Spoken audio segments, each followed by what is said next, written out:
Imagine coming across a Lincoln cent worth more than $100,000. Well, that is exactly the coin we are looking at right now. Although, to be completely fair, this isn't exactly a normal 2001 penny. Looking at the reverse, you quickly see that something is drastically amiss, and you realize that this is in fact a penny dime Mule Error coin. Now, just as a refresher, a mule is a type of error coin where the obverse and reverse dies from two different designs, or even two different denominations, were accidentally paired together. In this case, you have the obverse from a Lincoln cent and the reverse of a Roosevelt dime. These error coins are extremely scarce, and it is almost impossible for it to happen in a modern mint. Almost.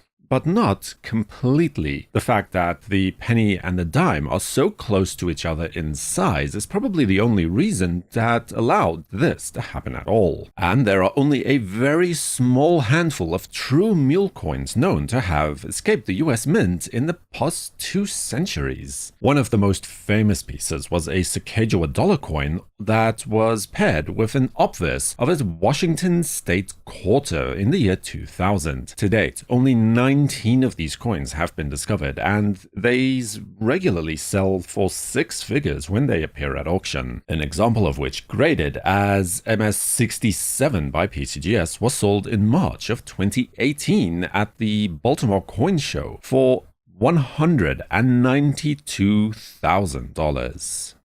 Another modern dollar mule variety was only recently discovered. This is a Sacagawea dollar coin, but this time we have the obverse instead. The reverse was indeed another dollar coin, this time though a 2014 presidential dollar from the Denver Mint. This is, as of recording this at least, the only known example of this mule that is known to have been discovered. The coin was sold at auction in April of 2021, graded by NGC as AU58 for the amount of $84,000. Now, another closely related mule variety to the coin that we first started out with is the 1993 Lincoln penny, again from the Denver Mint, that was also paired with the reverse of a Roosevelt dime. Here, the dime was slightly off-center, and as a result created some slight weakness on the obverse of the coin. The coin was graded by PCGS as MS65 and sold at auction in 2010 for $51,750. And we have seen a third example, by far the best publicized of the 3 known, is a 1999 Lincoln cent, this time from the Philadelphia Mint, that was muled with the reverse of a beautifully struck dime. Again, you see the same kind of softness in the strike quality around the edges of the coin, at least on the penny side of the coin, due to the difference in size between the 2 dies. This coin was graded by PCGS, but with a very coveted grade of MS66 red to sell at auction in 2006 for $138,000. So, as you are beginning to see, small dollars and then penny dime mulings are by far the most common type of this particularly rare error coin. And in that spirit, another penny dime pairing is seen now. But this time it was struck not on a copper planchet, but instead on a clad dime planchet. This coin, again from 1995, was authenticated by NGC with a grade of MS64. It sold at auction during 2010 for the sum of $57,500. Going back a bit further from that though, we have a very unique coin in every sense of the word, really. What at first appears to be a somewhat poorly struck seated Liberty half dime on the reverse, then soon reveals itself to be paired with a 1859 Indian head cent obverse. But the story doesn't quite end there. If you look just a little bit closer towards the obverse of the coin, from there you can still see the seated Liberty outline along with a clear date of 1857, meaning that the coin was overstruck on the obverse. So technically this is both an overstruck and a mule coin, sort of. Either way, graded by PCGS as MS63, it appeared at auction in 2007, and at that time the coin was sold for $72,875. Then we have a class of mule coin that is very much created on purpose. These can also be classified as patterns and appeared in most notable references as such, but they were not struck for circulation or by accident, but instead for profit. Mostly you will see this type of thing happening in the 1860s and 1870s from the infamous Midnight Minters era at the Philadelphia Mint, where rogue mint employees would strike odd coinings and fantasy pairings for profit and sale to the numismatic market. Here is an example of just such a coin with the obverse of an Indian head cent and the obverse again of a shield nickel. So both sides use the obverse of each respective design. Both sides dated 1869. Graded as PCGS Proof 64, it was sold at auction at the 2007 ANA show for $69,000.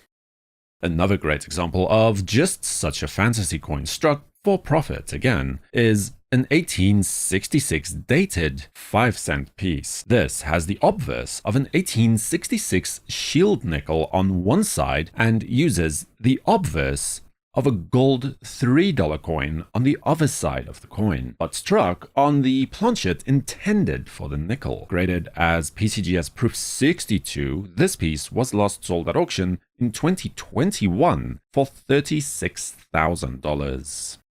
Now, another example of something like this, or at least it is believed to be something similar, as it would have been highly unusual for this particular pairing to have come about organically. It is an Indian head cent obverse paired with, again, the obverse, but this time from a flying eagle cent. The flying eagle is dated 1858, while the Indian cent uses the 1864 date instead. This example was last sold at auction in 2021, housed in a PCGS slab, graded as Proof 62 in order to raise $84,000 at auction. But enough of that, and back to the actual mule coins, and here we enter the strange realm of the double-sided mule, meaning a coin that was struck with this same design on both sides, so a double head or a double tail coin, if you will. A great example would be an undated Washington quarter, undated as both sides of the coin were struck with the reverse dies that carry no date, of course. I doubt that this particular coin especially is actually a classical mule, and more in line with something like a double-struck coin or a flip-over. Look at the softness of strike characteristics in the second reverse to confirm this particular point. Although, it should be noted that at least 2 to 3 examples of this particular mule error do exist, and a closer study of the coins needs to be done in order to definitively answer this question. This coin, though, graded by NGC, the coin was sold at auction in 2006 for $41,975. A similar coin that is very plausibly a true mule coin, though, is the 1859 dual obverse Indian head cent. This coin has 2 clean, very clear obverse strikes, one on either side of the coin, and to date it is believed to be unique. Graded by PCGS as MS62, this rare mint error was sold at auction in 2008 when it managed to raise $195,500 at auction. Another known example of this particular error is an undated Roosevelt dime that is also struck with 2 reverse dies. In this case, one of the dies was slightly rotated, and there is some distinct softness around the edges. This coin has never appeared at public auction and is believed to have been sold via private treaty for around $50,000 a number of years back. And for the sake of being a completionist, if nothing else, I am also aware of a 2000 P-dated Jefferson nickel with 2 obverse sides. Now, exactly what happened to create this particular coin is up for debate, but this is a double-headed error coin that is certainly unique. And then we finally get back to the coin that started us on this little sojourn through the US Mint Mule Error coins, the 2001 D. Lincoln cent obverse, paired with a Roosevelt dime reverse struck on a copper-clad penny planchet. Now, because the dime is ever so slightly smaller than the Lincoln cent, there is an exaggerated rim on the reverse of this particular mule coin, but both sides are perfectly struck overall. The coin was graded by PCGS as MS66 red and sold at auction in June of 2021 for $114,000. Subscribe to WNN and activate notifications with the bell icon to know when new videos are released. For the World Numismatic News, I am Numisman saying thank you for watching, stay safe, keep collecting, and have a fantastic day.